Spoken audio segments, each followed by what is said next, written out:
sponsored by the Wyoming League of Women Voters, Teton County Library, Jackson Hole News and Guide, KHOL 89.1, Buckrail, and WyoFile. Before we begin, I have a few procedural comments. I wanted to let you know the League of Women Voters only conducts forums for contested races, so candidates who are running unopposed cannot participate in these forums. However, we are providing them an opportunity to introduce themselves so that you, the voters, can become more informed. So this evening, we'll begin with a fun icebreaker question to draw out personalities and differences in the candidates for town council who are here tonight. They are Devin Beeman, Arn Jorgensen, Elliot Alston, and Catherine Ruckert. I'm missing Joel Smith and David Schuern, who told me they were coming, but they're not here yet. So if they come, they come. So following these icebreaker questions, we'll have a 3-minute statement from Jonathan Schechter, who's also a candidate, but is unable to join us this evening. Then our media panelists will ask our get down to business questions. Each candidate will have up to 1.5 minutes to answer the question on a rotating basis, so everyone gets a chance to go first. Tonight's wonderful media panel consists of Lindsay Vallon from Buckrail, Tim Woods from the Jackson Hole News and Guide, and Kyle Mackey from KHOL 89.1.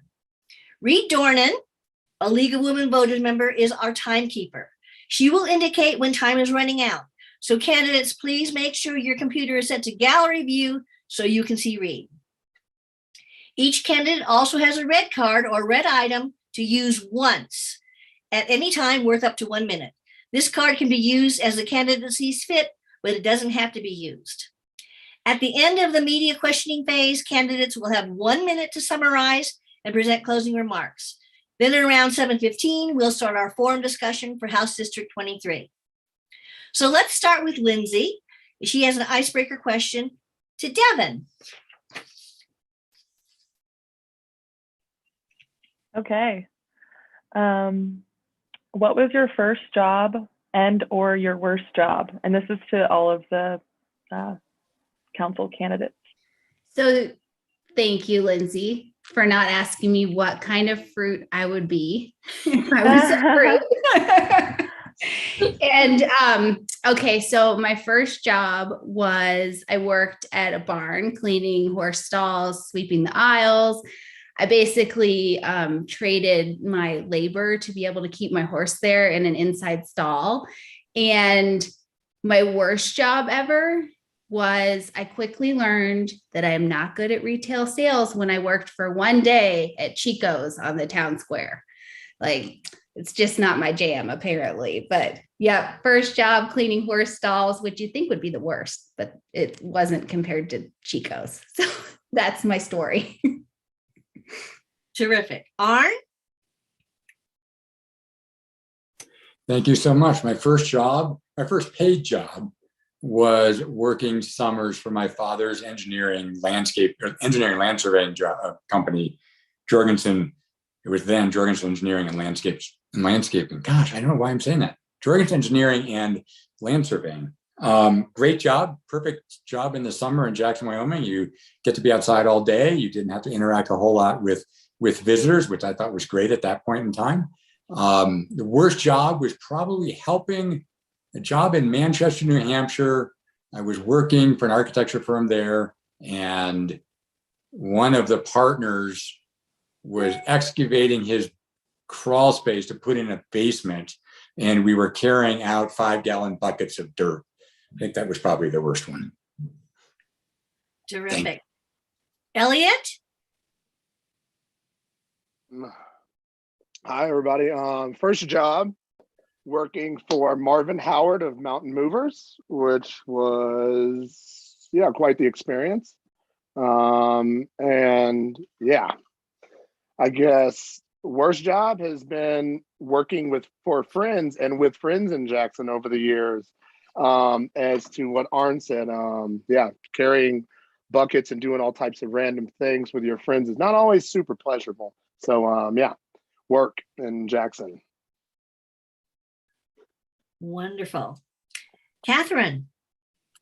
All right. My first job was taking care of 300 chickens. It was my first year after college. No one wanted to hire a first year civil engineer as an intern. So I came home and looked for anything I could do. And I had a family friend who needed help taking care of these chickens. And so it was cleaning the coops, gathering the eggs, because they would sell those eggs to Whole Foods. And I learned a lot about chickens. I learned that I love them. They can be kind of ornery, but they're still really cool. And so now I have Chicken Whisperer permanently on my resume. And I think that's got me more jobs than anything else, honestly. Worst job, although I still liked this job, that same summer, I also was an exterior painter for a coffee shop that was built out of this 1920s home. And so the paint was starting to peel off, and the owner of this coffee shop needed help repainting it. And I liked painting. The only bad part was when you're up on a ladder in 90-degree heat, just trying to scrape off old paint. Not the most fun. Thank you. Jonathan Schechter could not be with us tonight, so we are having a 3-minute statement read by Keith Spruill for Jonathan. So Keith, would you please read Jonathan's statement? Thank you. I'll be happy to. I'm going to turn off the video so that you hear Jonathan's words and not worry about the delivery. Evening, my name is Keith Spruill. Because Jonathan Schechter is in the middle of a long planned family vacation, he asked me to read this statement on his behalf. Jonathan's words: before running, I asked myself a simple question. How can I best give back to this place all of us love so deeply and care about so much? My answer was to pursue another term on Jackson's Town Council. Campaigns should be about issues and ideas. Every candidate should tell you not just what issues matter, but how they will address those issues. In addition, challengers must convince you they can do something they've never done before, while incumbents must run on their record. I'm proud of my record, in particular envisioning and leading the effort to create the nation's first ever ecosystem stewardship position. Working with my fellow counselors and the town staff, I've also played a key role in bringing a more sophisticated and forward-looking approach to the town's budgeting process and other government functions. Community-wide, there is far more affordable housing today than there was 4 years ago, far more support for local social services agencies, a far more robust START transit system than when I was sworn in. And then, of course, there was COVID. I'm so proud of the fact that despite everything COVID threw at us, the town continued to operate at a very high level, all while balancing our budget and not laying off staff. Perhaps most important, from the moment the pandemic struck, we forged partnerships with Jackson Hole's business and health communities to help them, and all of us, weather the COVID storm. Our COVID experience will also prove valuable as we deal with the aftermath of the Yellowstone floods. Now that COVID is waning, the town can turn its energies to other issues. A short list includes continuing our progress on housing, social services, and transit, as well as addressing tourism's future, community character, water quality, and other aspects of environmental health. Campaigns are not solely about issues, though. Good ones can offer voters hope, optimism, and a vision of the future. When I first ran for office, my thinking was framed by a simple yet bold idea, by the 3 words underlying my campaign: sustain what matters. What matters is this town, this community, this region, country, planet. What matters is our people, our ecosystem, our economy. To this end, my candidacy is framed around a goal and a dream. My goal is to help Jackson Hole attain its vision, preserve and protect the area's ecosystem in order to ensure a healthy environment, community, and economy for current and future generations. If we can do that, together we can make ours a better, more sustainable world.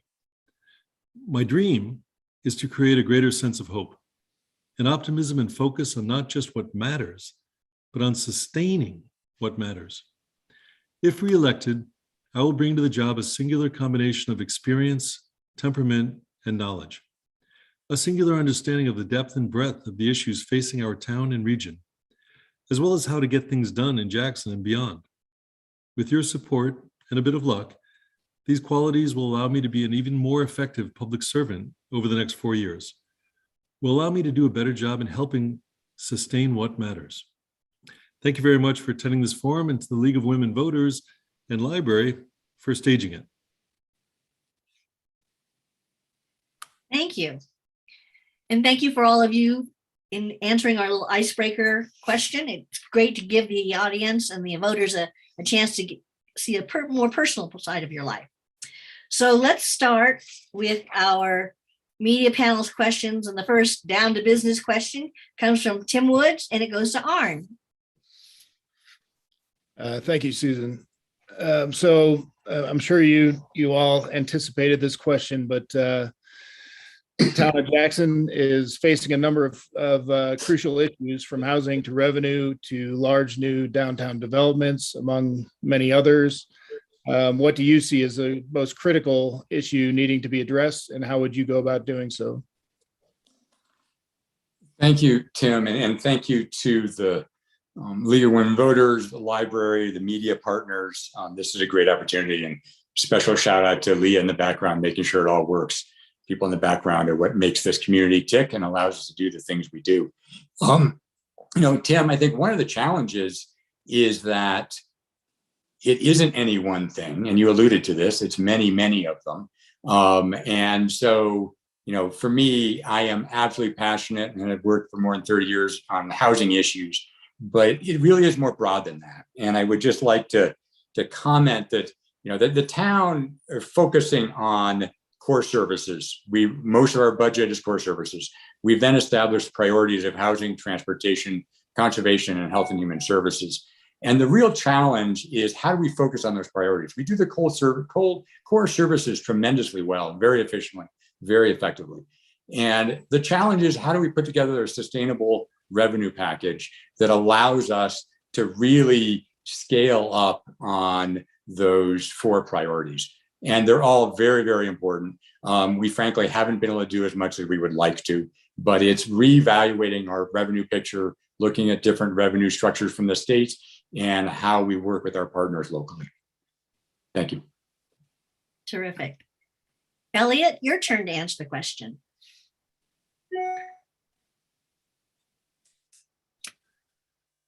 You're on mute, Elliot. Thank you. No, I'm back. Thank you all as well, League of Voters, library people, everyone else that's here. Well, and there's a lot. My perspective, in those 4, I can't say I'm some expert in any one of those 4 kind of core parts of our community, though I do truly care about this community, and I've given a lot to it from, like we said, from, I guess, more of the workforce and lower levels. So me being here, obviously sustaining what's going on is not going to work. So I don't know, there's enough entity, and we have enough access to people that are educated within our community to, I hope, begin to plan viable plans so that we don't continue down the same road we've seen in some of these cycles of what in some communities we call hyper gentrification. So yeah, and moving forward, and obviously, growing smart and using our community resource, and obviously bringing people together so that we can sustain a community and obviously protect our community character. So yeah, I wouldn't say there's any more one than other. It's just basically strengthening the fabric of our infrastructure here in Teton County is, of utmost importance to me. So that's basically what I'm pushing for, and to work with entities to where we can get all the information and make educated decisions about how we are going to move, because there's definitely moves that need to be made. Thank you. Catherine, it's your turn. Yeah, well, I think there's no question we have to work with what we've got. And I think that means a lot right now. We're coming out of, some people would say we're coming out of COVID. Some people still think we're in the midst of COVID. I agree, we're still in the midst of COVID. And I think a lot of people struggled through that. And so when we're talking about spending more money, taking more money, I mean, I was looking at the budget, which I haven't dove into as much as people who have probably been on town council and working with this. But I'm just seeing line items here where we're talking about cost increases in everything. And our expenditures are expected to outweigh our revenues for the adopted budget in 2023. And I don't really see how that's viable in a town that's already dealing with increased property taxes, already dealing with increases everywhere else. So I guess I agree there's a lot of priorities. One of the things I think I'm going to hone in on, though, is making sure we're actually funded for what we want to do. And if we aren't well funded, then we can't do it all. So that's what I mean by we have to work with what we've got. And within that, I think that means preserving what we care about most. And that's preserving, like to Elliot's point, preserving the character of the town. And I think that incorporates maintaining the rodeo and fairgrounds in the heart of the town. I think we can come up with some common sense housing solutions that are within our budget now without going to the taxpayers for more money and while preserving the rodeo grounds. So my priority, diving into this budget, seeing where we can cut spending. Thank you. Devin? Thank you. It's kind of nice to go last on this one, even though I went first on the icebreaker. Yeah, our town is fed up. Our community is fed up. They are frustrated and they don't like what's going on. They don't like what they're seeing built around town. And I'm as equally frustrated. There are a lot of things going on. We have got to work on childcare. We've got to work on keeping our seniors in town. We've got to work on all these things that Tim just mentioned. And we've got to have decision makers at the helm that are ready to make those decisions and ready to have those uncomfortable conversations and sit with them and move forward. We have to also be fair. I get very frustrated when I watch a lot of the town and county meetings where one private developer is treated differently than a public entity. That has got to stop, right? Like the playing field needs to be even for everyone. They need to understand the rules, what they are, and we all go by the rules, right? So I'm a decision maker. I don't like to overanalyze things, and I will make decisions so that we can move forward with this stuff. Thank you. Thank you. Catherine? Oh, I already went. Now, this is question. I'm starting off question, the next question. Okay, I thought you were asking. Okay. Do you need to have? I think we need to ask the next question now. Yeah. Oh, yes. No, yeah, I'm sorry. Elliot goes first. I'm getting ahead of myself. Okay. And so Kyle asked a question. Kyle asked a question. I'm sorry. Great. Okay. So now we're going to dive in a little bit deeper on some of those issues. Obviously, housing was mentioned in the last answer.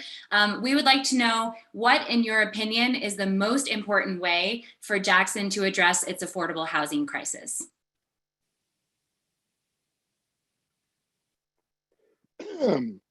Addressing the affordable housing crisis.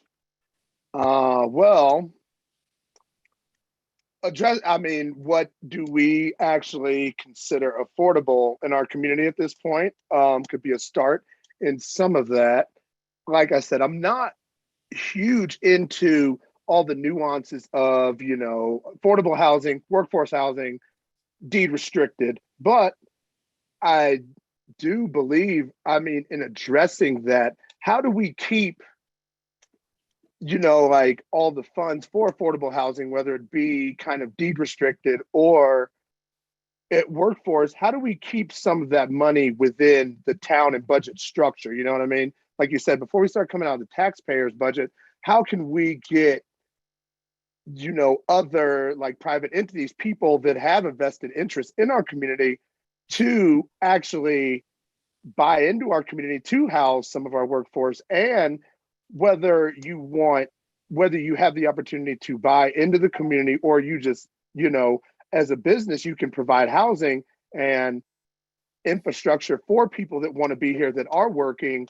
How do we create that? And I feel that could be one of the ways to start working back towards just having an actual labor force and how and supporting all of the work going into affordable housing and who's living here. So, yep, I'm going to stop. Thank you. Now, Catherine, I'm sorry. Now it's your turn. Yes, of course. I understand the need for affordable housing. I think we've seen a lot of private entities who have taken a vested interest in that, and our government officials have done nothing with that. And so whether that's inside the town or outside the town, okay? And so I'm sick of the going around, how can we regulate these people more? How can we make sure they're going to do what they're going to do?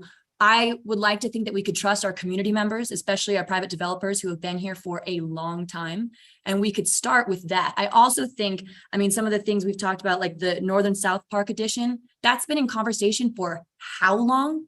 And they had a beautiful way of incorporating affordable housing and housing for the middle class. Because I think a big section that we're leaving out when we talk about affordable housing is what can the middle class actually afford? We have wealthy people, we know that.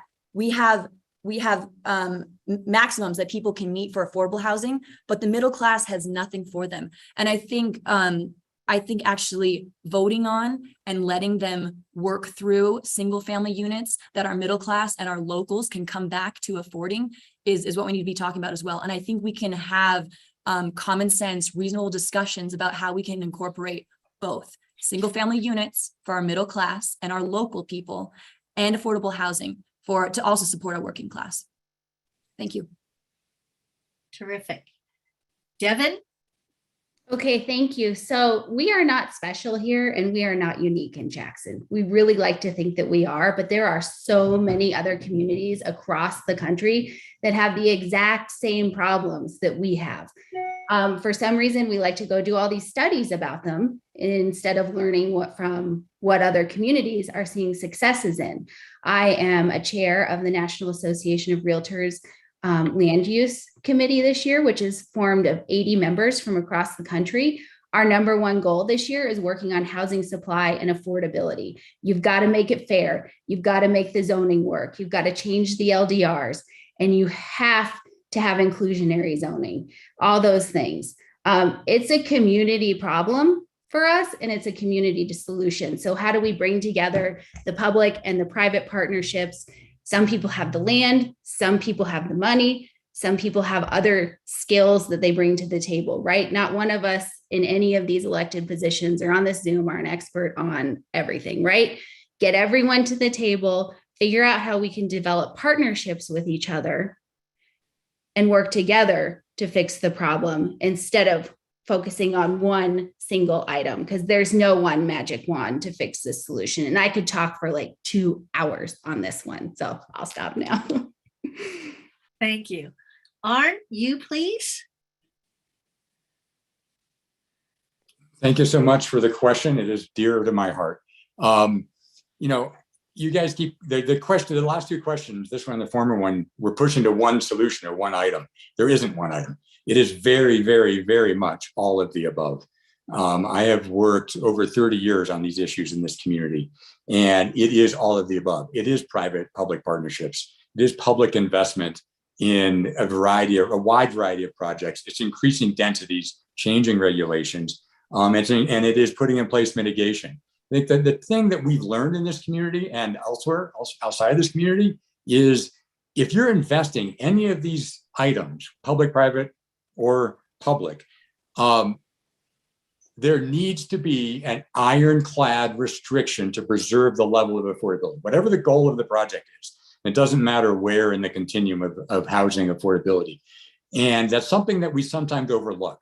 And the community's done a great job of developing a set of restrictions to help ensure that many, many projects, and the public sector has built hundreds of units recently at Sagebrush and Hidden Hollow. There are two examples of that. Right now, we have 6 public-private partnership projects. We're working on 177 units. There's so much more to be done, but this is something that I take very, very seriously. They must be restricted, and they must be focused on members of our community. I'm much more inclusive than just a discussion about workforce. This is all members of our community need to be taken into account in our housing programs. Thank you. And I will say, I will go on with Devin on her 2 hours. The next question will be asked by Lindsay, and Catherine will go first. Okay. So as many of you all know, the new development at the condos at Cash and Pearl have brought up discussion about the methodology for affordable housing requirements / credits for redevelopment, which were established in 1994. The new development at Cash and Pearl acquires 6.57 deed restricted units, but applying the previous credits attached to the property, a housing credit of 3.86 units will remain on the site even after the project is complete with 0 affordable housing units. Do you agree with this methodology? Do I agree with that methodology? From onset, no, it doesn't sound like it, but I don't know all the ins and outs of how that works. But if it's not actually affordable and it's not actually doing what it was supposed to do, then no, I can't agree with it. And that's all I have to say on that. Thank you. Devin? No, so many things here are broken and we've got to push pause for a minute. I don't know what that means, but we've got to go back to the drawing table and say what's working, what's not working. That clearly isn't working because that's not what's desired in our community. So we've got to go back to the drawing table, which I'm ready to do. I'm ready to roll my sleeves up and go to work and figure it out. So no, that's the short answer. That doesn't work. It's not affordable and it doesn't make any sense to me, but I'm just an average person. So, but if it doesn't make sense to me, it doesn't make sense to other people. That's all. Thank you. Arn? Thank you, Susan. Thank you, I guess, Lindsay, thank you for that. You know, the housing credit, I run the risk of diving into the weeds here. It needs to be updated. 1994, it was put in place as a result of a legal study that had to do in order to put in place these mitigation regulations that we currently have been working with that have been successful. The very basic reason for that is the recognition is there was some development existing on that piece of property. Those residents were housed, this is back in 1994, those residents were housed within our community. They should get credit for it. Today, we're in a very different situation. We're in the process of doing a housing nexus study. It is an absolute requirement that we do this work to ensure that we can draw the legal nexus to make these kind of changes to our regulations. If we go in and remove credits as an example, without doing that legal background, we will get sued and we will lose. That nexus study has been in the works. It's very, very effective. It's very comprehensive. We've had regional elements to it. We will be starting to see some of those reports coming back, if I remember correctly, toward the end of the summer. The outcome of that nexus study will include revamping and relooking at our mitigation rates in their entirety, which includes this aspect of credits. And this particular project is being developed under our current regulations. Legally, that's the right that they have. And we need to update them and we need to change them. And we are very much working on that. Thank you. Elliot? Thank you. Not being super familiar with all the housing credits, I can say that any policy from probably 1994 that was implemented in Jackson, I will not stand with. So I will definitely be very much against any type of policy. I mean, even look at building regulations from the 90s and to where we are now, there definitely has to be major oversight into going into to repealing and making this work for the community. And that's all I'm gonna say about that. Thank you. The next question will be asked by Tim, and Devin will answer first. Thank you, Susan. So in 2021, the town of Jackson levied a $500,000 property tax for the first time in about 40 years. And with a lot of working class and folks on fixed incomes and throughout Jackson struggling to make ends meet and overall property tax bills soaring, do you see more property tax as a potential option for revenue stream for the town of Jackson going forward? Or if not property tax, what would you look to for new revenue streams? Thanks, Tim. No more property tax, period. We've got to find other ways to look for money, right? I have seen, so I'm a realtor, y'all probably know that. I get a lot of heat for it sometimes. I've seen so many local families this year get their tax bills and they have to leave. They're selling their homes that they've had for 30 or 40 years because they can't afford it anymore. They can't, one of my friends in South Park, their taxes went up to $25,000 a year. They cannot pay that extra on their mortgage. They've been there for 25 years. The state did start on the right track to create there was a fund, but to create legislation that allows for property tax relief. But the issue is no one in Teton County can use it. So I'm pretty comfortable working in Cheyenne with the legislators, and I've already started being proactive for next year on how do we change those levels so that people in Teton County can actually take advantage of this program and not have to sell their homes, because we cannot lose any more valuable members of our community. We've got to look for money somewhere else. And that's all there is to it. Thank you. Arn? Thank you, Susan. Thank you, Tim. Property taxes are going up at rates that are clearly unaffordable and unsustainable. There's an absolute direct connection between property taxes and our affordable community housing issues, because they're a reflection of land values that are pushing people out. And so it is absolutely critical. The real core response to that question is at a state level, as Devin was talking about. They are making some progress. There's state constitution changes that have to happen, as well as legislation. There are 3 tax refund or relief programs in place in Teton County right now. The last time the state one was funded, there were 91 people in Teton County that were able to use it. Representative Yin got passed an additional refund tool that will be restricted. It will not be solving everyone's problem, but we do have some tools available to us. Unfortunately, Representative Yin's tool is not available until next year based on the dates that were in that legislation.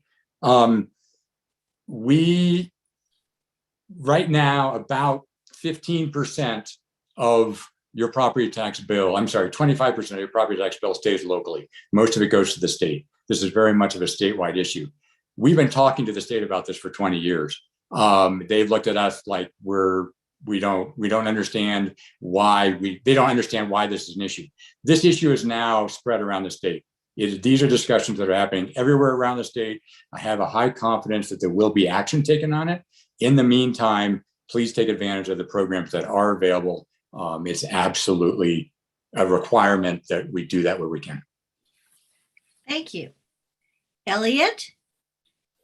Being that I am not a homeowner here in Jackson, Wyoming, I can't necessarily speak to how the property tax has directly affected me, but I have seen very many people, like whether it is, parents of children that I help coach or worked with in the community, now leaving just literally within these last 2 months, and obviously that's not what I don't think the community wants.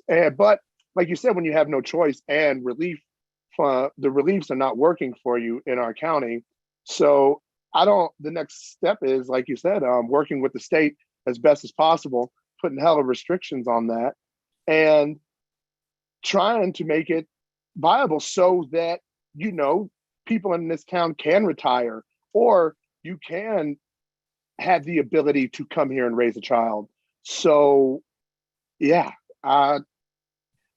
obviously lots of strategies going to go into this and making it work within the tax structure of Teton County, as opposed to, maybe, Sublette County and other ones. So yeah, I'm glad that there are things in place, but yeah, there's a lot of work to do in that, to where we don't continue driving down this same road, and we can fork it a little bit. Thank you. Thank you. Kat? Yeah, so I understand it's a state level issue, but the question was, what can we do about it here? And I would say, again, so I work in construction. I'm a lot in budget. So that's why it's actually fascinating for me to see what's happening in this budget. Your 0.5 mil tax that's coming back to this town generates $250,000. Again, what are we looking at as a deficit in 2023 because our revenues are about $33 million. and our total expenditures are about 40 million. So we're coming in short $6 million. $250,000 isn't going to do much for that. So I don't know why this was voted on in the first place. What it looks like to me is we don't have a revenue problem, we have a spending problem. So again, I'm going to be looking at these line items, seeing where we can cut spending. And eventually, I think we need to get rid of this 0.5 mil in the town, which was voted for by Arn Jorgensen. So this was voted in a year ago by some incumbents who are running today. Why? So anyways, that's my idea. We need to look at what we're spending, because even this 0.5 mil isn't helping us. That's all. Thank you. Thank you. The next question will be asked by Kyle, and Arn will be the first person to answer it.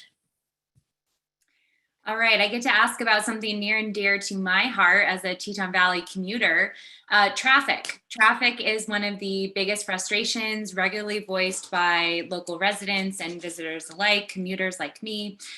What is your vision for tackling Jackson's transportation challenges? Thank you, Kyle. Traffic, again, it is one of those things that people don't have a choice, right? They have to live over the hill, so they're forced to kind of deal with that reality.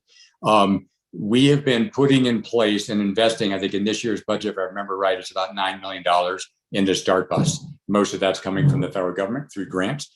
We were able to vastly increase service into South Park and increase the commuter runs going into Teton Valley and Down Valley. We are also increasing the frequency of service between town and the village and around town to try to build up the Start Bus resource, which has been an amazing job. We continue to work with WYDOT in terms of our road transportation system, but at the end of the day, this is primarily on us. When you are in that commuter traffic, Kyle, you are seeing license plates that are local. And that's something that we need to come to grips with.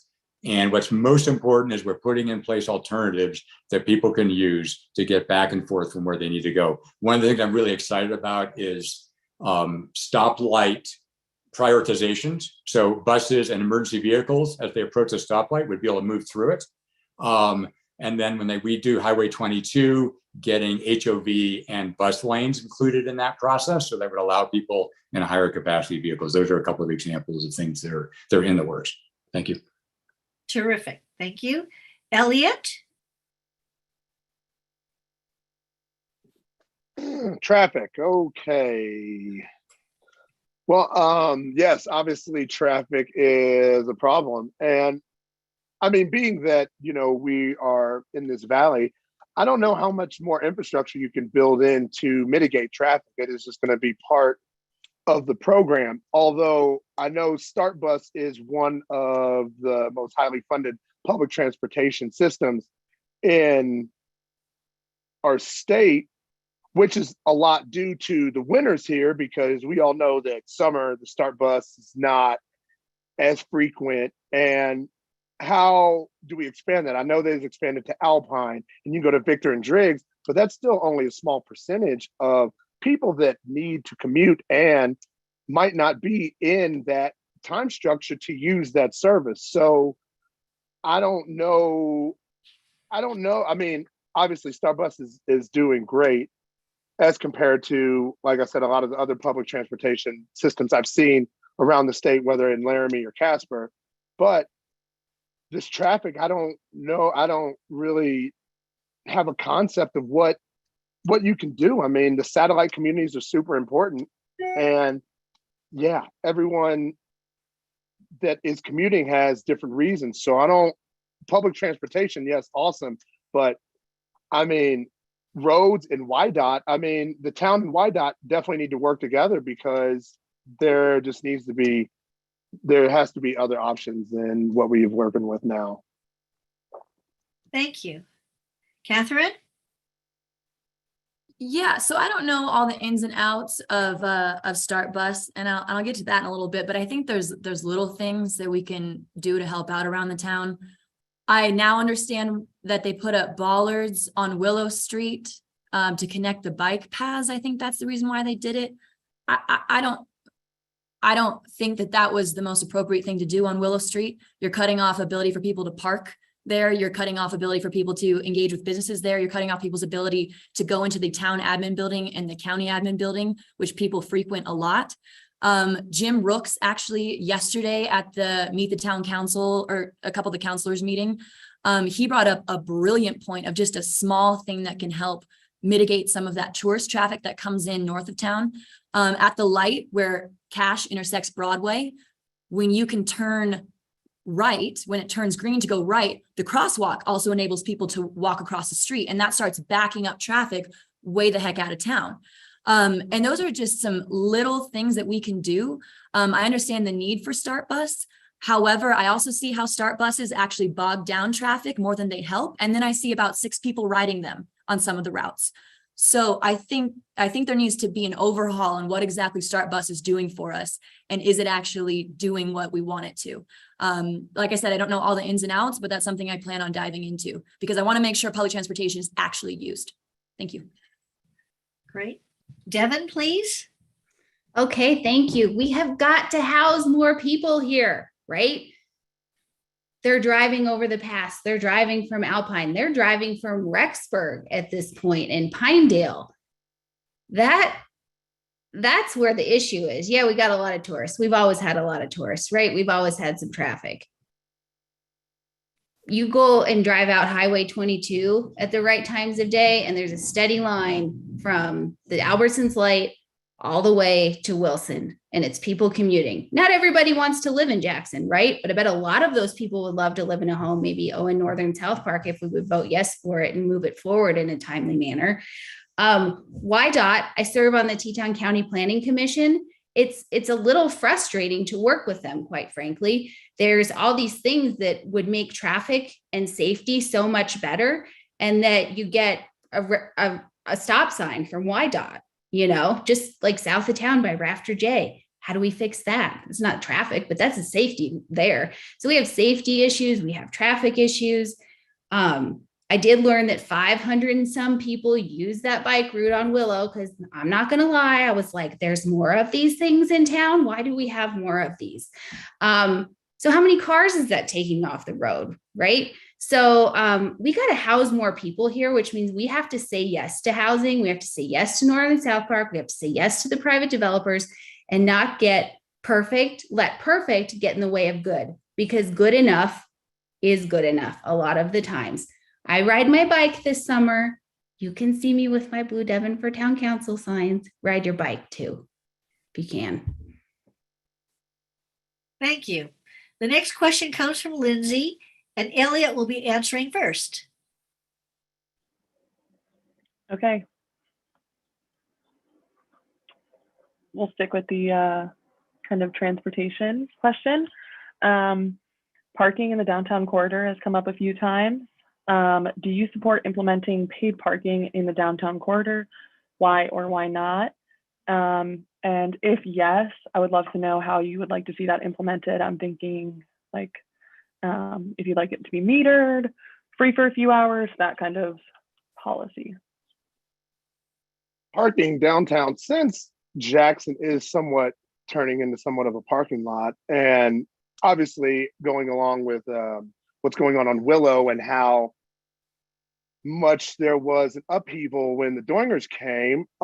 Paid parking, obviously, we're going to have to explore some options in this paid parking. Obviously, we want to encourage people to come to our town and make it super accessible and, friendly, to where, we're not assessing high, super high parking per hour or things of that sort. Granted, we kind of already do with the 3-hour minimum, because we all know, like tourists, you're going to spend more than 3 hours probably downtown in some of the very areas of Snow King to downtown to some of our midtown activities. So I'm not completely for just going with a straight up just metered, but I believe there's ways to where we can make it work, and there should be enough space for everyone, whether it's RVs, cars, to park and obviously enjoy the town in a timely manner, to where it doesn't become too hardcore an issue. So yes, I'm I'm about all answers and strategies moving into that that'll help our community to where we can put money back into our community. And, you know, even more Duringers pop up, people know why they're there.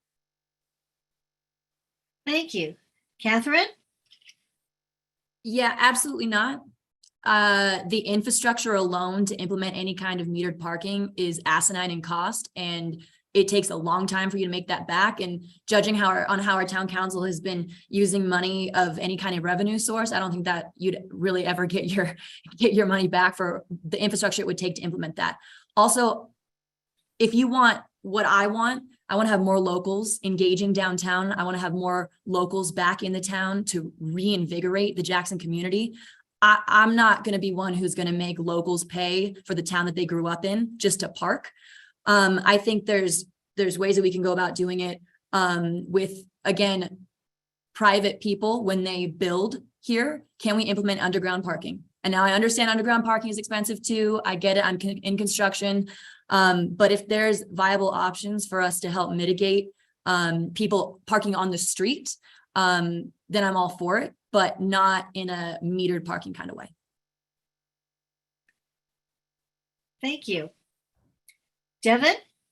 Thank you. So paid parking is something that I went down a rabbit hole on and spent a little too much time on, more than I care to admit. And that lets you know deep down what a nerd I am. So from what I understand, and trust me, somebody will correct me if I'm wrong, whether it's here tonight or later, but I believe if we implemented a paid parking system downtown, it takes 2 to 3 years to recover the cost. Tourists are used to paid parking other places. They come here and I don't think it would affect the tourists. I do think it would affect the locals who drive and park to work on the side streets and stuff. So there's got to be a plan for how we deal with that. But right now, free parking is incentivizing people to drive downtown, right? It's hard to find a parking space. I'm guilty of it. If I can park close to my office, I do. I mean, I ride my bike a lot, but if I got the car, I'm going to park it there. If I had to buy a parking pass every year as a business person, or I had to pay for metered, would it change me a little bit? Possibly. So I'm open to the idea of paid parking. I don't think it's any sort of solution to subsidize, have more income. I think it would maybe be a way to disincentivize people to all drive downtown and it becomes so congested, but I don't think it's a money maker for us or a reason to do it for that way. So I'm open to the idea, but I'm definitely not a hard yes or a hard no on it. I need to learn more about it. And I got the stop and a red card. Okay. See, somebody's going to correct me already. Catherine, you have your minute. My minute. Okay, it's not to correct you, Devin. It's just to kind of expand on some things. When I say infrastructure for metered parking, I also mean who's enforcing it, and that's putting more pressure on our police officers and on our law enforcement, our parking attendants. And that's undue. So I don't think they need to be worried about whether or not someone's been in a zone for 3 hours and whether or not they have a parking slip on their car. I think they need to be worried about the tourists who are around town. They need to be worried about the locals, keeping them safe. I think it's just an added feature and an added facet that they don't need to be straddled with right now. Also, paid parking downtown. How do you implement that on the side streets on people's private properties? I think people are going to be parking right outside people's homes. It's not going to be worth it. Thank you. And Arn, you get to answer the question. Thank you. Very good, great question. And parking is another one of the examples where it is a rabbit hole. And there's a lot to it. The town council has been looking at this for a number of years. It got somewhat put on hold with COVID. We've had staff resource challenges. So it was not on the highest priorities when we looked at the workload right now in this recent year, this upcoming budget year. It is comprehensive. We have over $100 million of assets invested in parking in the town of Jackson, in the public right of way. That requires management. That requires concerted management decisions to manage that properly. Paid parking, I suspect, will be part of the solution. It won't be the only solution. It is because we delayed it, and we just hired our our joint transportation staff person. Charlotte does an amazing job in that role. She was sharing with me the other day that given where technology is around parking management, there's so much coming down the road with these things, right? With the phones, and that the opportunities to manage parking differently than we've been able to do in the past. We all know what meters look like. We know what the newer version of meters look like. That pause that we did is going to turn out to very much work in our favor on this question. But it is all of the above. As Devin says, it's related to transportation. It's related to climate change, carbon production. Carbon production in transportation realm in our community is the highest as a percentage of our economy. All of those are connected. Thank you. The next question will be asked by Tim, and Catherine is going to answer first. Thank you, Susan. We've had some great policy issue questions from Kyle and Lindsay, and thank you for those. But let's help the voters get to know you guys a little bit better. What strengths do you feel like you bring to the table that would set you apart from your fellow candidates? Sure. So I'm 25 years old. I think that I bring an energy and a fresh perspective. I understand that the town has operated in a certain way for a certain amount of time, and I think it's time to stir it up a little bit. And that doesn't mean me coming in and being stubborn. It means me coming in with new ideas and new ways to look at things. Taking another look, again, I will hold up this budget. Taking another look is a fresh set of eyes on the budget. It's a fresh set of eyes on proposals. It's a fresh set of eyes and a new energy to bring to the town council. And also because I do work in construction in the town, I think I can utilize those skills that I have there as an asset, especially if we're trying to construct housing around town, especially if we're talking about infrastructure around town. I think that'll do me justice on the town council. Thank you. Thank you. Devin?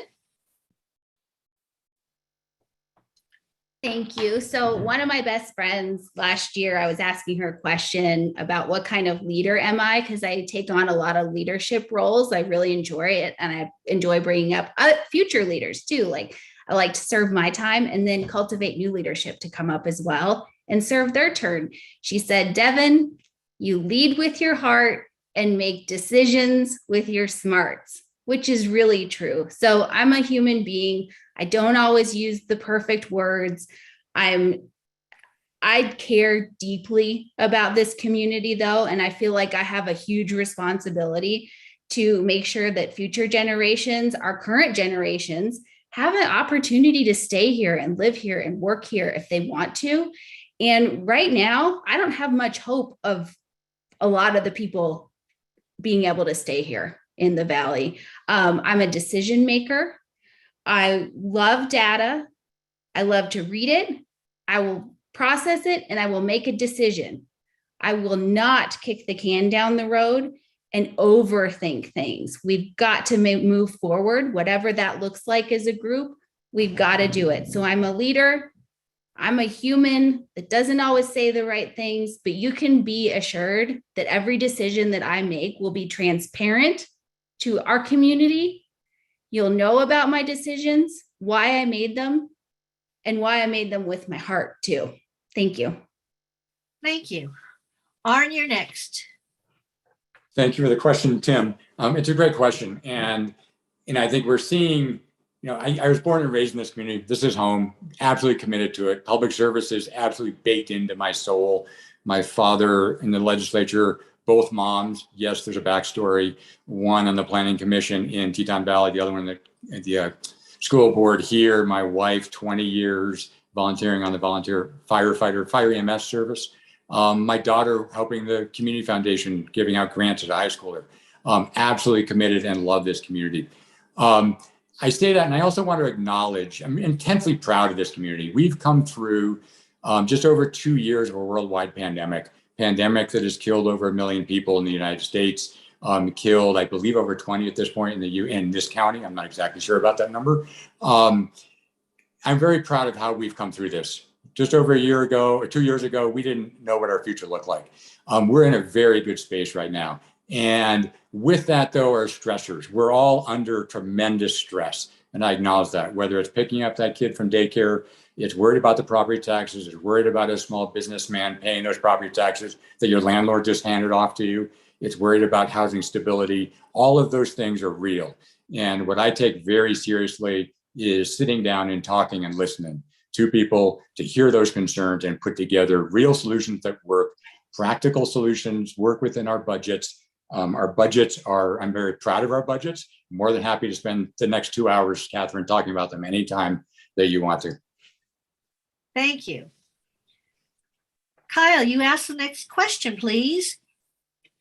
And Devin will be answering it I think, first. did we have Elliot on that?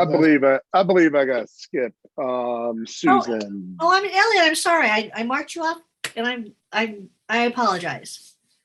No, it's all good. Well, picking up on my strengths, obviously, I don't think that our town in a lot of our legislator and local public office are really representative of what our town looks like, our community really looks like. I feel like I really represent this, being that I've been here and seen changes for the last 20 years. Obviously, I'm a person of color. I don't look like everybody else. My strength is I have no hidden agenda.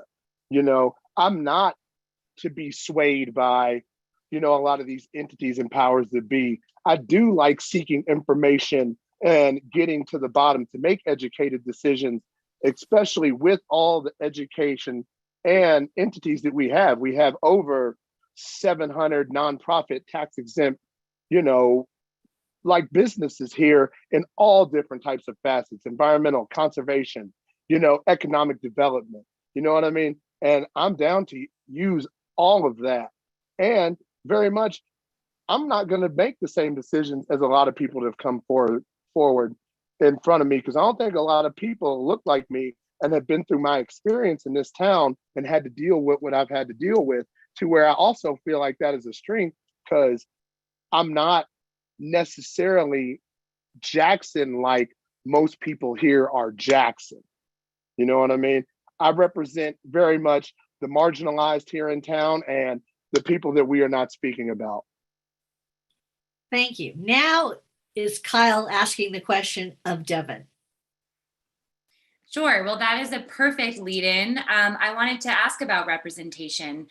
Jackson has a significant Latino population, as well as immigrant communities from Eastern Europe and elsewhere, as well as Black and Indigenous residents.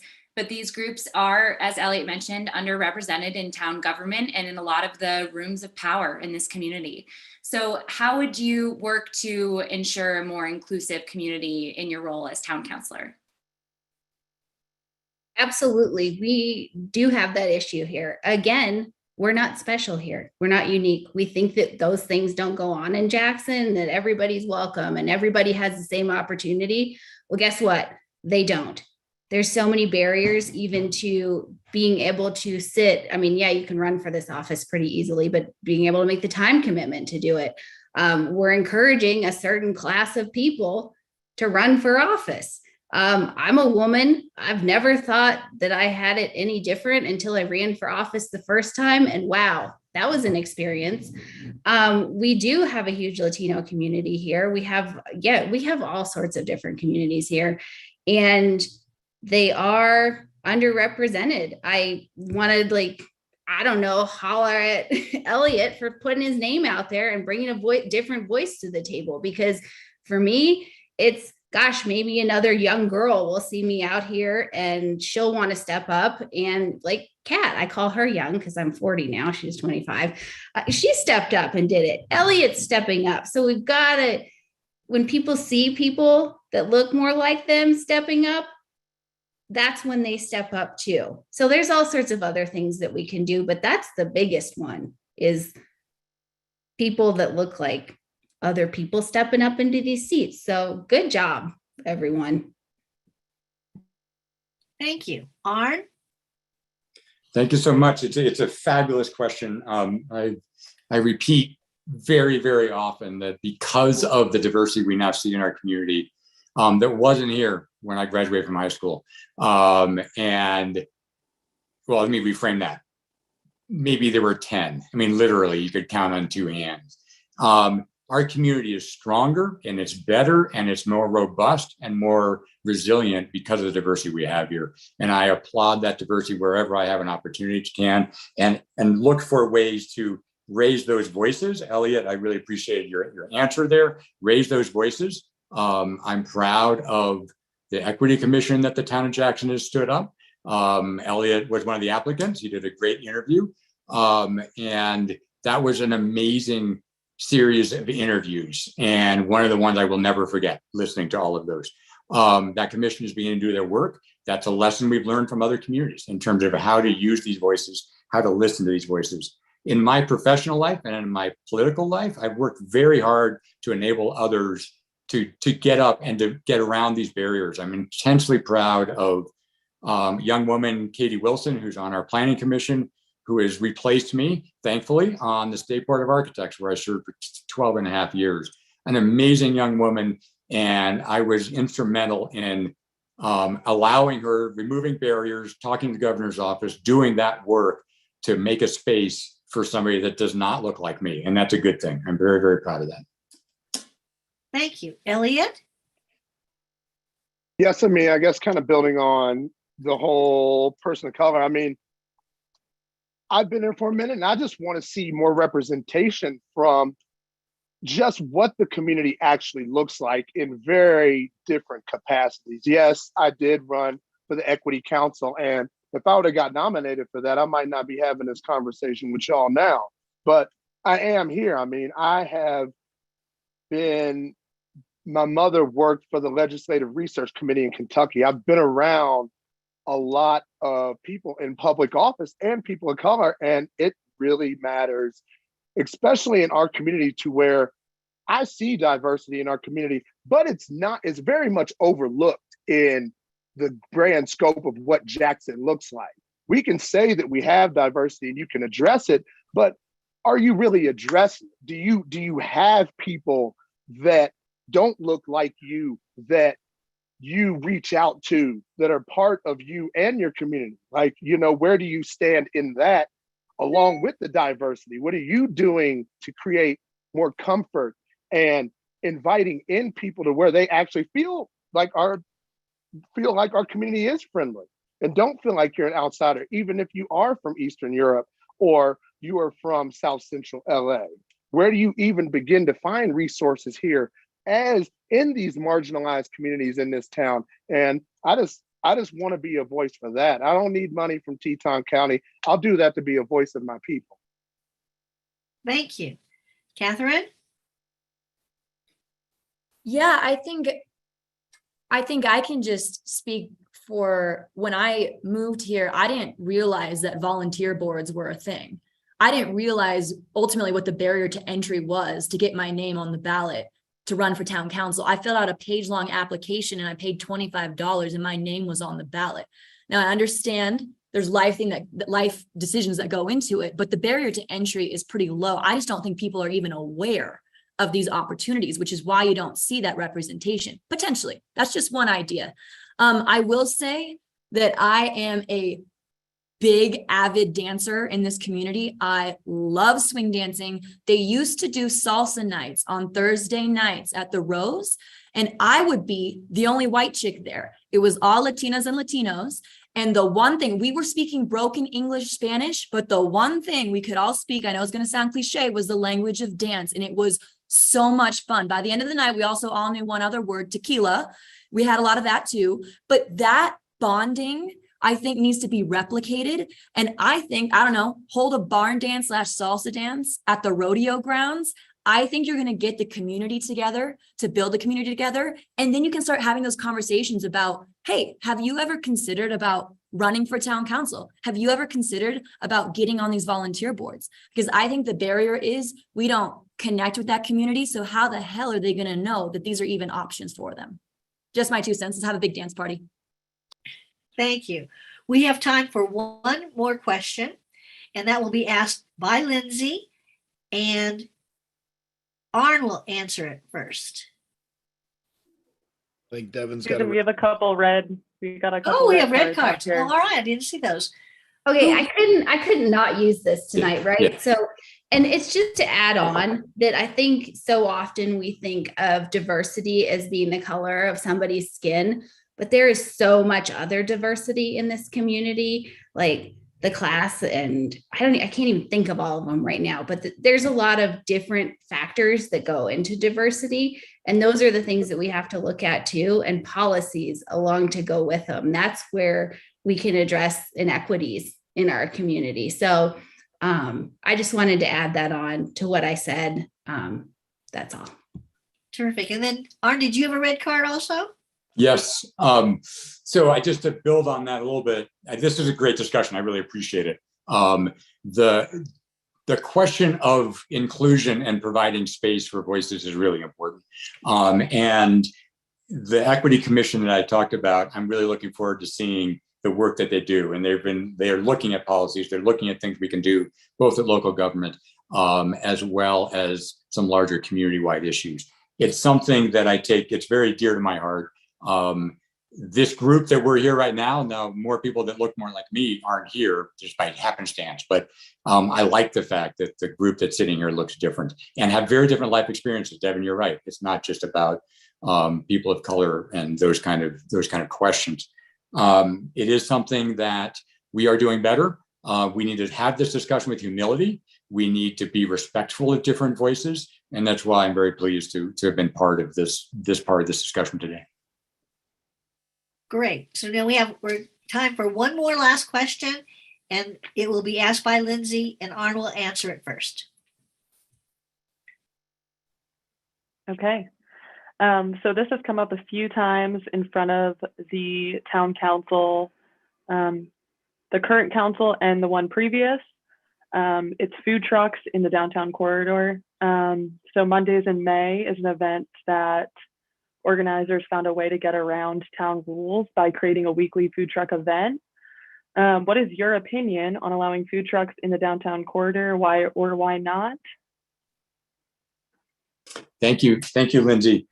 It's a great question. And as this discussion has come up in the previous council, part of it was dealing with COVID. Part of it was also looking at as a potential resource to help us with COVID because it spread people out. It was also looked at by some as fear in terms of their existing restaurants. So there was very much two parts of that discussion. And that's one of the reasons it didn't go forward then, because of those pressures that we were facing at that time. Incredibly proud to have voted for the food trucks under the guise of events. And I was Devin was at it as well. The one on Monday, I believe I saw you there. Now she's looking at me. And that I'm very proud of that. Specifically in downtown, I mean, I think it all comes back to this notion of resources. We talked about parking and transportation earlier. My preference at this point would be to focus on food trucks like we're doing in places where we live, in our residential communities, so people aren't going to downtown and not adding more downtown. And I think that this event solution, I think, could be a real home run because it allows us to move it around the community, do it on a schedule. I'd like to know what food trucks are showing up in what neighborhood, and I'll ride my bike and go check out that one. I think it's a great way to knit together some of our neighborhoods as well. So I'm actually more supportive of kind of doing more of what we're doing this summer than thinking about it specifically around downtown. Just because I think the intensity of use that's downtown right now is something that I think we can find other solutions for food trucks elsewhere in the community. Thank you. Elliot? The food truck situation. I am about the food truck situation. I do like what Matt Donovan has put in place and what I guess Arn and Devin went to on Monday. I just feel like for that to really work, you see the plan that's already in place, but there's definitely, I feel like, a vested interest by people that already have restaurants, and that to where, how do we work in synergy to where you don't really have to invest very much, but are also taking somewhat of what, let's say, our market share from some of these places. So I could see why there is a lot of pushback. And obviously, COVID and health restrictions definitely has kept this food truck thing looming. And I'd love to see it move forward. I mean, because we all know that there is lack of infrastructure. And when there's a bunch of people, if you are a professional or working somewhere and you have an hour to get lunch, you know that more than likely in most places, you're not going to be able to leave your office, drive somewhere, get food, eat, and get back in that hour. So I definitely am down for more options to make this work on more of a basis to take some of the stress off of downtown in places. And I think it could work, but it's definitely going to take a lot of resources and insight into making it work for our community as a whole, to where people don't feel like, you're just taking market share when not putting anything in our community or investing in it. Sorry. Thank you. Catherine? Yeah, I love the idea. I love the food trucks. I mean, a little competition never hurt nobody. And also I understand, having it downtown and how that could bog things down. Arn, I like your idea of moving it around so you have it near different people around the community. I would also offer that I'm sure the fairgrounds and the rodeo grounds, if it's Monday evenings, would be happy to host that, and they also have parking for it. But the best part is, being at the heart of town, everyone can walk to it anyways. So I like all the ideas that are coming up about it, and I'm in support of these food trucks, and I'm excited to go eat at them some more. So thank you. Thank you. Devin? Oh yeah, I love food trucks. I love them everywhere I go. I love to eat at them. And what I loved most about the ones at May Park the other night is it was all my neighbors from there. I can tell you, if they were downtown on the square, I wouldn't have gone down there. I wouldn't have gone and fought with all the tourists to wait in line, but I knew most of the people in line, and I got to visit with them and see people that I hadn't seen in a long time. So it really brings our community together. And when I use my red card, I got a little frozen with my words, which is, you all get to know me. I do that sometimes. And food trucks create more access, which is what I was trying to get to with the diversity question. Not everybody is able the same way, right? So you create more access with the food trucks. One of my friends, Cedar, she runs this great program called Cultivatability. So I've learned about it through that and stuff. I love them. So access, diversity, not everybody's the same for a whole host of reasons, right? But I love the food at food trucks. Do not put them downtown, or I'm not going to go. That's how I judge things. Would I do it? Would I not do it? Keep them in the neighborhoods and bring everybody together. That's all. Thank you. You all have done a great job. We're now ready for a wrap up, where each one of you gets 1 minute to wrap up and summarize whatever you want to say. And we'll start with Elliot. To wrap up, I would just like to say, first off, I'd like to thank God. I'd like to thank my family and my friends in the community that backed me putting in this polarizing position, being who I am. And I very much would like to thank the community of Jackson and all the minds and bodies and people alike that are still very invested in all of these issues, from the housing to food to traffic to transportation. I'm enamored that, a lot of people are not very deeply invested anymore. They see the town as far gone, and I'm super happy that we got people around here still pushing. And yeah, thank you to the League of Women Voters and the Teton County Library for putting this together so that everyone can speak within their own platform, and there is a place there for all of us. So thank you to all of you, and thank you, Susan, for moderating, and to all the local media for spending your time, doing this with us. So I'm just going to end on that. Thank you. Catherine? Yeah. So for full transparency, I didn't know I would be running for town council until about 2 hours before the deadline. I had mulled it over for a little bit, so it wasn't a complete shock. But what ultimately got me to fill out that application, pay the $25, was just this saying, if not who, if not you, who, if not now, when. If you see an issue, especially in your local government, if you have the capacity and the ability to help it out, why not? Why not? It's not only is it your right to do so, but I kind of see it as people's responsibility. And so what I thought of it as is, I think there's a lot of pillars of the community that live in Jackson still, and there's locals who may have been pushed out of Jackson that have amazing ideas as how we can bring back the community of Jackson and really kind of revive the soul of Jackson. And I'm running to show people that anybody can run, anybody and everybody should. And the reasons can differ, but I think there's some main ones that we've all touched on tonight, which is common sense housing solutions. And I love that. Okay, thank you. Thank you. Devin? Thank you all for doing this tonight. I have to say that I'm a doer, and I'm not one to complain. I'll step up and do the work. And that's why I'm running again, because I'm not just going to sit back. I want to be proactive. I want to be part of the solutions. And I'm not knocking any of our elected officials that we currently have. I think they all mean really well. Nobody's doing anything malicious, but it's time for some new blood in the community. And it's time for some new decision making and maybe some different sets of eyes looking at things from a fresh perspective. I've been in the Valley a long time, so I have that, but it's time for some change, and I'm ready to be that change. So I'm Devin Veman, and I ask for your vote for town council. Thank you. Thank you. And Arn? Thank you. I'm Arn Jorgensen, and I'm running for town council, current vice mayor, and I'm really excited to go through this campaign process once again. And I'm asking you for your vote. My website is arnjorgensen.com. I take this very, very seriously. I think I am, to me, one of the things that really drive me is a strong belief in a robust role of and a positive role of local government. We can get things done, and it's where things happen. It's where investments can happen for our community, for those that are on the edges and the fringes, and to lift them up and to give them voice and to remove barriers. And I take that very, very seriously. It's something that I'm humbled to be in this role. This is the end of my first term.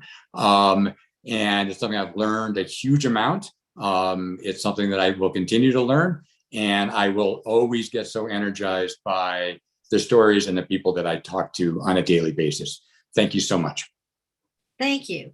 Thanks to everyone for your commitment, dedication, and interest. We're now ready to move on to the next portion of our forum, House District 23, the primary election. So you all did a great job. Because Paul Vogelheim is running unopposed as the Republican candidate for House District 23, he's not formally participating in tonight's forum. He is, however, here to deliver a short introductory statement of up to 3 minutes. So, Paul, we give it to you. Well, thank you, Susan. And good evening to all of you. And thank you for the League of Women Voters and the, is my video working? No, there you are. There we are. Okay, very good. I'll start over. Could you hear me now too? Yep. Good. Well, thank you, Susan. And good evening to all of you. And thank you for the League of Women Voters and the Teton County Library and Jackson Hole News and Guide and for hosting tonight's forum. So I'm Paul Vogelheim. I'm running for the Wyoming House District 23 as a Republican, and I look forward to connecting with you again during the general election. But I do appreciate this opportunity tonight just to say hi and provide just a quick introduction. So I'm running because our community needs a proven leader who has had relationships in Cheyenne and has political experience and successes to be effective on day one. As a community leader for nearly 3 decades, I work with local and state officials and agencies and nonprofit organizations to solve many of the local challenges while protecting our community values. I've served more than a decade as the Teton County Board of County Commissioners, including serving as a chair. I currently serve on the boards of the Community Foundation of Jackson Hole, on the executive committee, 122's Resource Center and Jackson Hole Cupboard, St. John's Health Foundation, and the Center for the Secret of Peace, which is a center over in Rwanda. I'm the chair of that. Conserve America out of Washington, D.C., and also the Jackson Hole Friends of Scouting. So from helping launch the Jackson Cupboard to helping redesign the joint Jackson Teton County Housing Department, I've worked collaboratively with other county and community leaders and stakeholders to solve problems and to create some pretty outstanding public-private partnerships. Today, we face tough and uncertain times once again. Dramatic property tax increases, a shortage of affordable workforce housing, too few of early childhood education options, skyrocketing needs for our behavioral health support are all in front of us. So guided on my core principles of respect, of stewardship, and fiscal responsibility, I'm ready to serve and to help our community and our state find real solutions for today's issues. I hope you will vote for me, and I hope you would consider joining our campaign effort detailed at votevogelheim.com. And with that, I say thank you. Thank you very much for this opportunity, Susan. Thank you. Now we're going to go on to our media questions. Our media panelists for this section are Kyle Mackey from KHOL 89.1, Tim Woods from Jackson Hole News and Guide, and Sophia Boyd.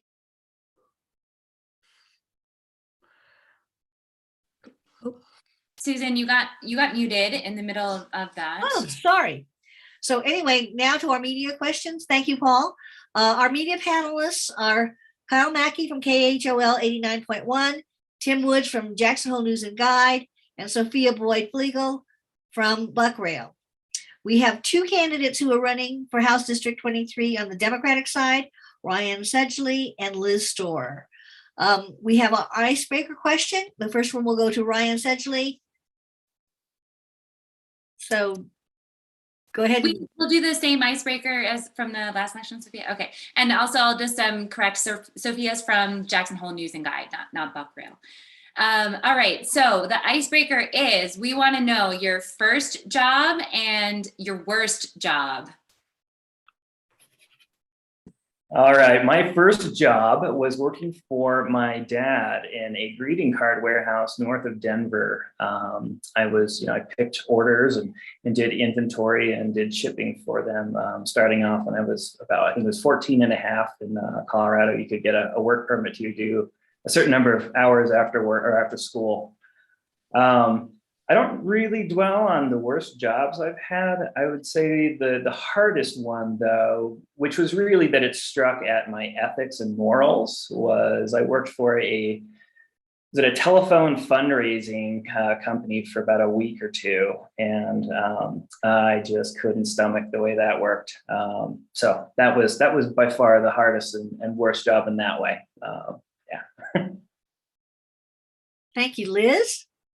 Thank you, Susan. It's great to be here this evening. Many thanks to the sponsors. And also, I just want to note that it's really great to see young people that still think journalism is a career worth pursuing.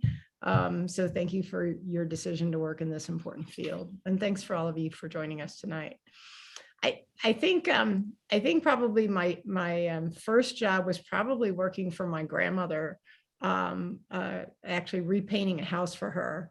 And that may have also been my worst job because there were a lot of windows involved. But it, in many ways, it gave me a great opportunity to spend time with someone who actually really influenced my life in many ways. She taught me some great lessons about conservation and having a certain ability to see your way through problems and work with others. So those are lessons I think about every day. Wonderful. Okay, Tim, why don't you ask your question? So we're just, are the candidates given a minute and a half for these questions? Correct. Okay, great. And Susan, it's just going to be me and Kyle for this one. So I'll go ahead. Really? Okay, this is great. I'll go ahead and ask, what is the bill you're most eager to write or sponsor? And I would challenge you to be as specific as you can. And Liz will go first. Okay, sorry, I didn't hear that part. I think the bill that probably really would be the game changer in Wyoming is a bill that would probably be a series of bills actually that would reflect a new tax policy for the state. Right now we have a narrowly based a base for tax based on diminishing fossil fuels. We have it's also not very sustainable since for most Wyomingites they don't actually generate enough taxes for their services, and it's also not very equitable as both low and middle income families pay a lot more as a percentage of their income than wealthy people. So for all those reasons, we really need to revamp that idea. And if we can think about it methodically and also implement it incrementally, I think we can do that without really hurting people and or possibly raising taxes. Thank you. Ryan? Yeah, thank you. I think there are a couple bills that I'd be very excited to write or sponsor and get on board right away with. I think the biggest one, and probably the one that's pretty close to being realistically passed, is Medicaid expansion. If we could pass that, tens of thousands of Wyomingites would get health care immediately. It would help keep our hospitals open and keep like maternity wards from closing down and leaving the state. So I think that's one is realistically we might be able to pass and would have a major impact. Outside of that, I would also say, you know, here very, very locally, passing a bill to have WYDOT be required to send mobile driver's license crews or make mobile driver's licenses accessible to people who live in rural areas. Living in Yellowstone National Park, where I do, it's an 8-hour drive. Round trip on a work day in the middle, you know, so the middle of the week to get a driver's license. And it's a real burden on us. And it's a real burden, I think, on other parts of rural Wyoming. So those are two bills that I think I'd be very excited about, along with marijuana legalization and a progressive tax law. Thank you. Kyle, do you have a question for us? Yes, of course. So I think both of you were sitting in for the last forum, and we talked a lot about property taxes, and you heard many of the candidates say that the buck really stops at the state legislature. So if elected to said legislature, let me just get my bearings here. Some have suggested that a constitutional amendment is in order to cap the annual % increase. So what tools will you leverage to address this truly statewide issue? And Ryan will answer first. Sounds good. Housing is a major issue, and it's a global problem.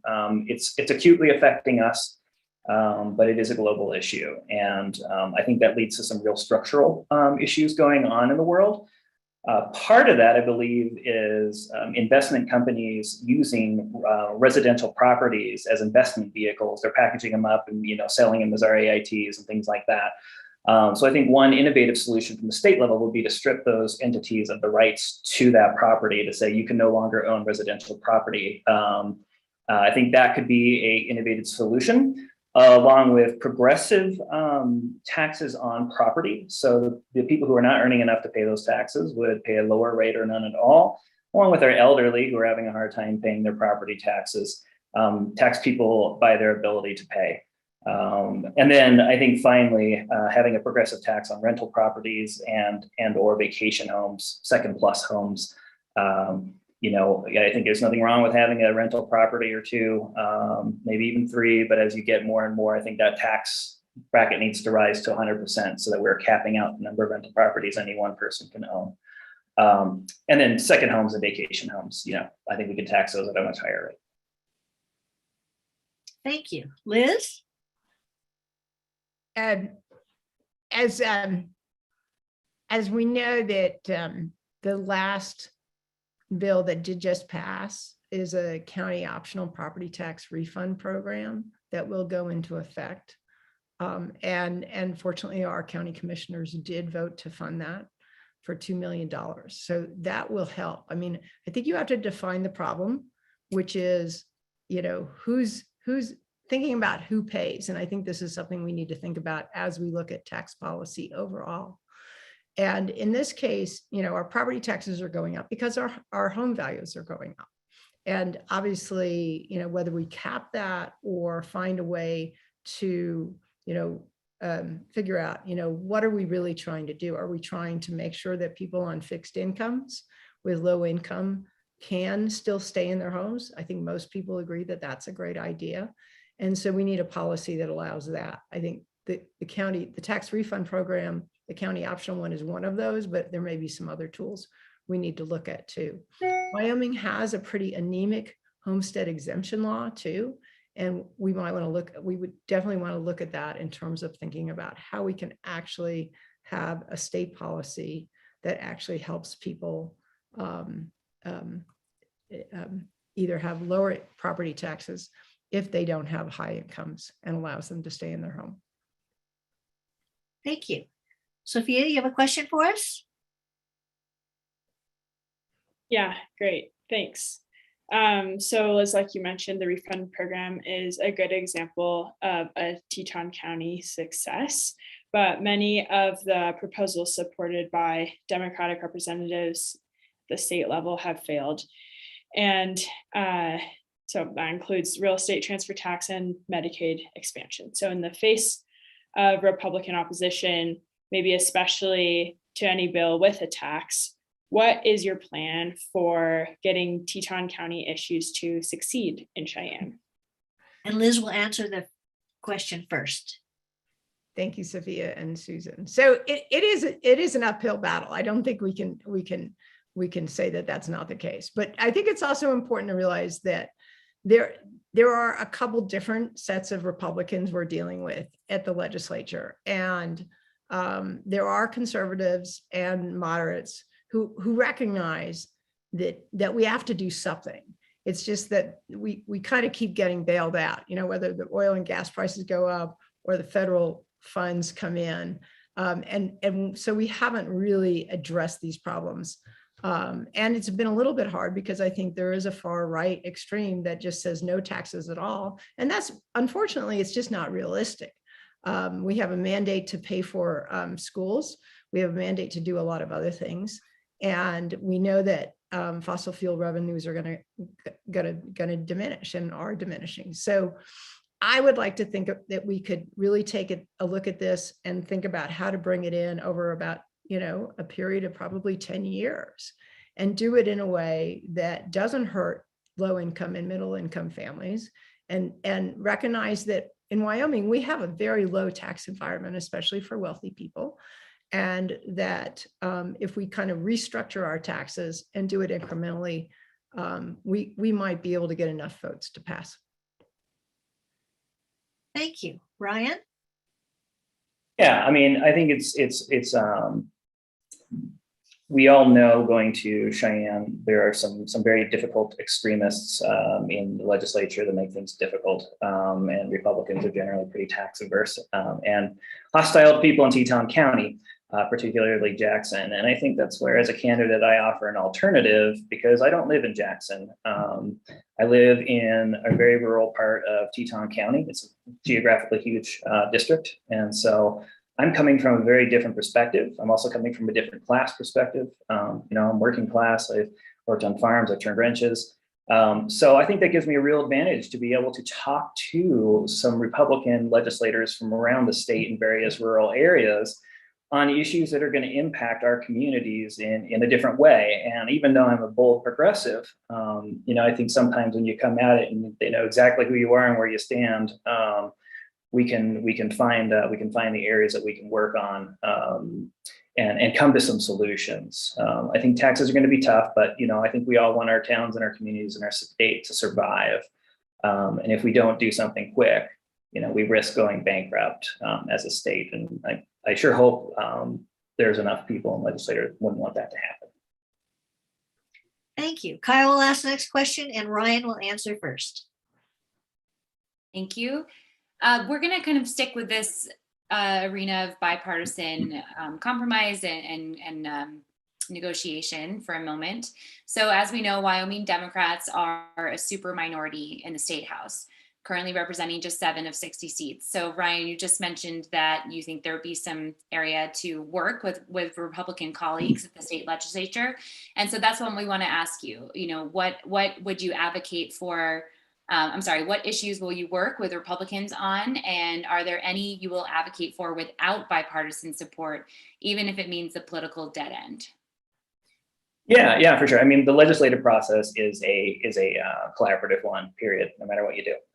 And so I would say that while we are a super minority, I was just at the Democratic State Convention, the Democrats in the House are a strong voting bloc and have been effective at getting some things done. And so just because we're a minority doesn't mean we can't get things done. Some of the issues that I would work on in a bipartisan way would be climate change issues. I think it is the issue of our time that we must stand up for and work on. And I think ranchers and farmers get it. They haven't been calling it climate change. I think we need to start doing that. But their cattle herds are starting to get to the point where they're having to reduce their herds, let fields go fallow. They're feeling the effects. They know it's happening. And so we got to work on that. So that's one of those things I think we have room to work on. I would also say, I think Medicaid expansion is something we could probably start to work on, and same with ending the death penalty. That is it's very close to passing.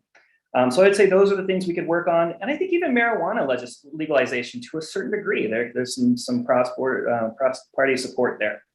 Some of the issues that I will be fighting for, no matter what, is abortion rights. The right to an abortion is critical. We must make sure that everyone is a first-class citizen, and if we lose the right to bodily autonomy, then we have a whole, half our population becomes second-class citizens, and that is just unacceptable. I will die on that hill.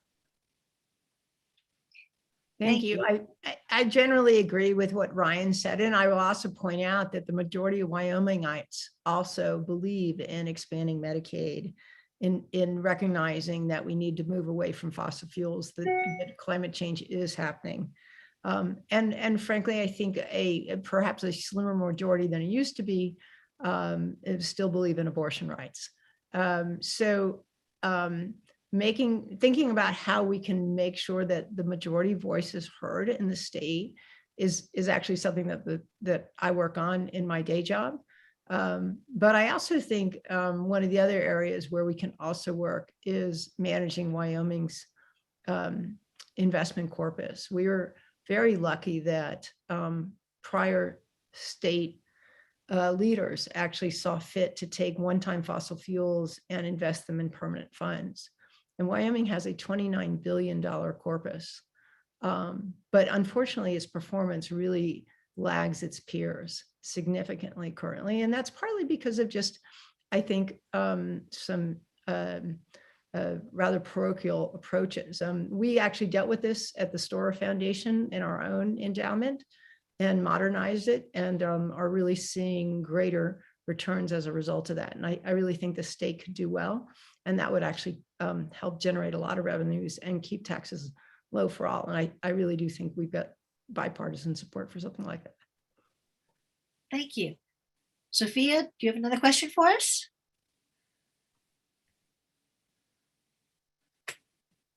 You are on mute. Right. Yeah, so I hope that this question is a combination of both of your biggest issues. Wyoming state funds remain heavily dependent on fossil fuel production. Do you have any particularly creative ideas for diversifying the state's revenue streams and aiding the transition to cleaner energy sources? And Liz will be answering it first. Thank you. So I'm just gonna point out that there are a lot of taxes that Wyoming doesn't take advantage of. That we have no income tax or corporate income tax. We have no estate tax or inheritance tax. We have no tax on state out of state retirement income. We have no real estate tax.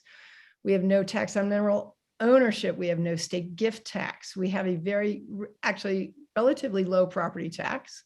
We have a relatively low sales tax, and most services are also exempt from sales tax.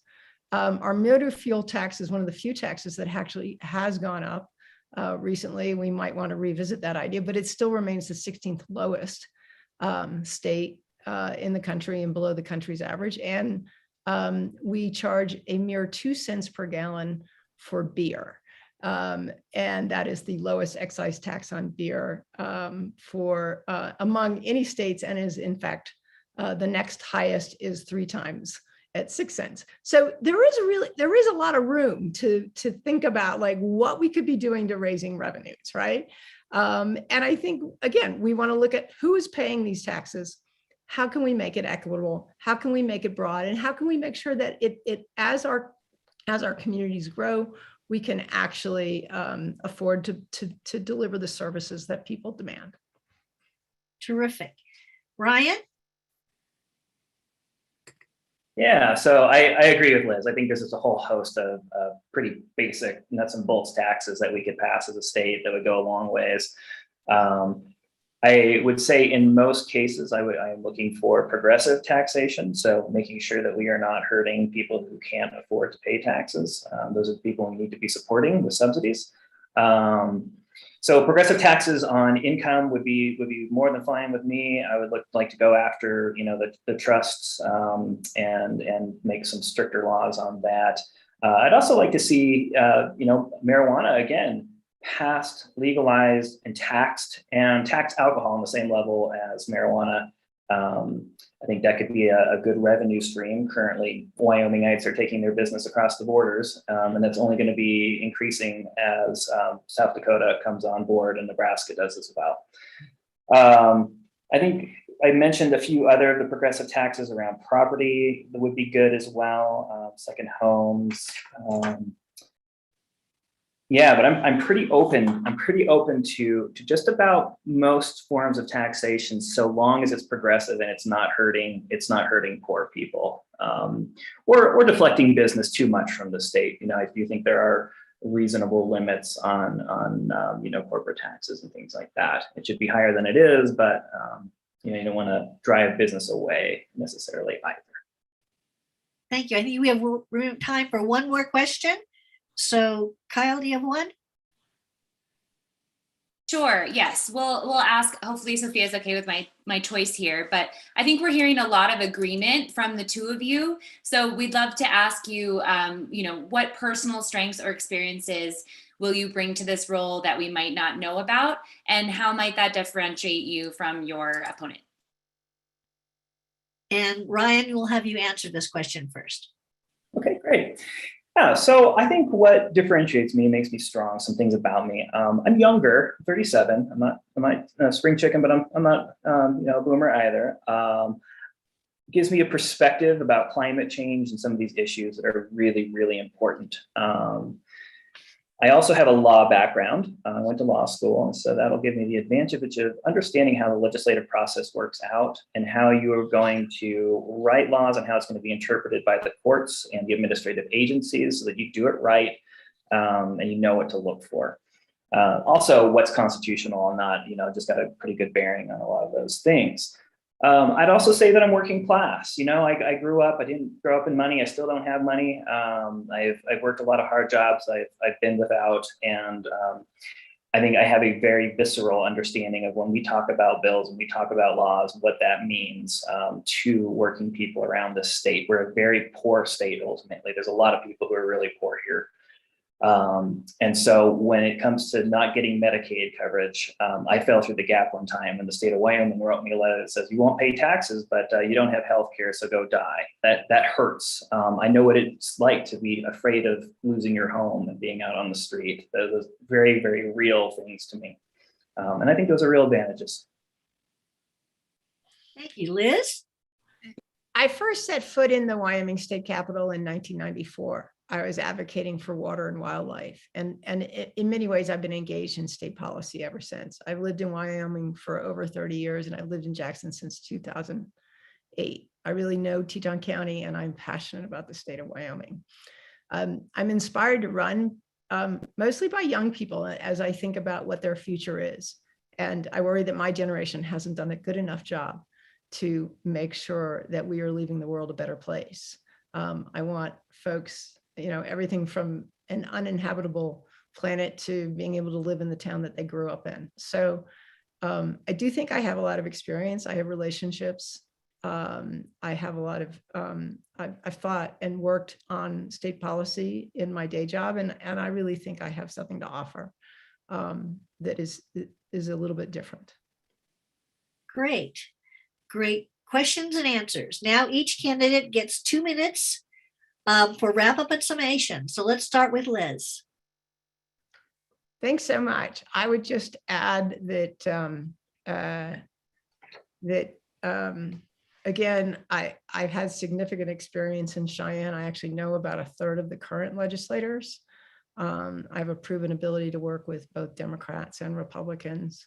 And again, I think because we do have this divide in the Republican Party, I'm well positioned to help the conservatives and moderates because I've maintained those relationships, and I think I can help defend them from the far right. I'm also not afraid to challenge the status quo. I do think Wyoming has some really big challenges, and we need to bring some new thinking. I have thought about what Wyoming's future needs are, and I think we can come up with solutions that can work for Teton County and Wyoming. And finally, I am ready to hit the ground running. Anyone who knows me knows I'm passionate about this place. And I truly believe that people from all walks of life can work, live, and play here now and in the future. So I ask for your vote. Please reach out if you have questions, and visit my website, storeforstatehouse.com. Thanks. Thank you. Ryan? Right. Well, I would say first off is we have so many issues that we have to deal with, and we have to deal with them very quickly, climate change being chief among them. It is a life and death issue for me and for people here around the state and the world. We have in Wyoming a real advantage in this space, in that we burn so much coal and we produce so much CO2 that allows our state of relatively few people to make a global difference if we were to stop burning coal immediately. So I say stop coal plants right now, seal those mines up.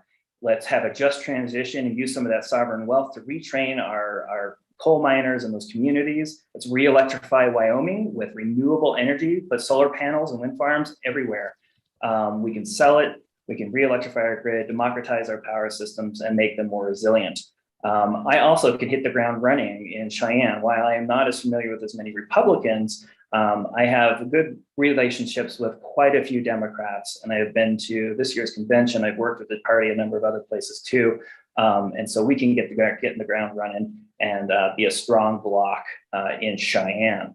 I also think we have to, attack Medicaid. We have to get people to the doctor, and we have to get our people in housing, as well as expand our education. We need pre-K through college education that is paid for and that includes meals, breakfast, lunch, and dinner for our kids so that they can grow up healthy and get a good education. I'm rural, I'm progressive. I can go to Cheyenne with a very different perspective than we're going to get otherwise. And I think I can get a lot done there because of it. Thank you. I ask for your vote, and you can learn more about me at Sedgley, 4, HD, 23.com. Wonderful. Thank you to everyone for joining us tonight to meet the candidates for Town Council and House District 23. Kudos to each of the candidates for your dedication to our community. Thank you for your thoughtful comments. You provided us with important information so that we are more informed. We're much obliged to the media panel for their insightful questions, and to the entire forum team, the League of Women Voters, Teton County Library, Jackson Hole News and Guide, KHOL 89.1, Buckrail, and WyoFile. And finally, thank you to you, our audience, for striving to become better informed voters. You make a difference. So remember to vote in the primary and general elections. And as an added bonus, these forum sessions have been recorded and posted to YouTube via a link through the library's website. Also, mark your calendars to join us next Wednesday, June 29th, for our forum with candidates for the Republican primary for Wyoming Secretary of State. And if you're interested in nonpartisan politics and improving voter awareness, come join us at the League of Women Voters. You don't have to be a woman to join. So stay safe, healthy, good night. See you at the next forum. Thank you, Susan. Thank you. Thanks, everyone. Have a good night. And